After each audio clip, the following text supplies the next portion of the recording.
உங்களுக்கு கிடைக்க வேண்டிய அன்பை உங்களுக்கே தெரியாம நீங்க உதறி தள்ளுறீங்கன்னு சொன்னா உங்களால நம்ப முடியுதா? நிறைய பேரு எனக்கு அன்பு வேணும்னு ஆசைப்படுவீங்க. ஆனா உள்ளுக்குள்ளார உங்களுக்கு தனிமை உணர்வும் அந்த அன்புக்கு தகுதி இல்லை அப்படிங்கிற உணர்வும் ரொம்பவே இருக்கும். இந்த ஒரு உணர்வோடையே வெளியே நீங்க அன்பை தேடிட்டும் அதுக்காக காத்துட்டும் இருப்பீங்க. யாராவது வந்து இந்த அன்புங்கிற உணர்வை நமக்கு கொடுக்க மாட்டாங்களான்னு ஏங்கிட்டு இருப்பீங்க. ஆனா ஒரு உண்மையை புரிஞ்சுக்கோங்க.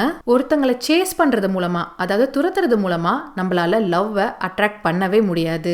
எப்போ அந்த அன்பை உங்களுக்கு நீங்களே கொடுக்க ஆரம்பிச்சு அந்த உணர்வை நீங்க ஃபீல் பண்றீங்களோ அப்போ நீங்க ஆசைப்படுறவங்க உங்களை தேடி தானாவே வருவாங்க. சோ உங்களுக்கு ஒரு அன்பான ரிலேஷன்ஷிப் வேணும்னு நீங்க ஆசைப்பட்டீங்கன்னா ஃபர்ஸ்ட் அந்த அன்பை உங்களுக்கு கொடுங்க. உங்களை நீங்களே மதிக்க கத்துக்கோங்க. இந்த உணர்வுலாம் உங்களுக்குள்ள எப்ப வருதோ அப்போ ஆட்டோமேட்டிக்கா அவுட்டர் வேர்ல்டுல, அதாவது ரியாலிட்டியில இதே அன்பை உங்களுக்கு எல்லாரும் கொடுப்பாங்க.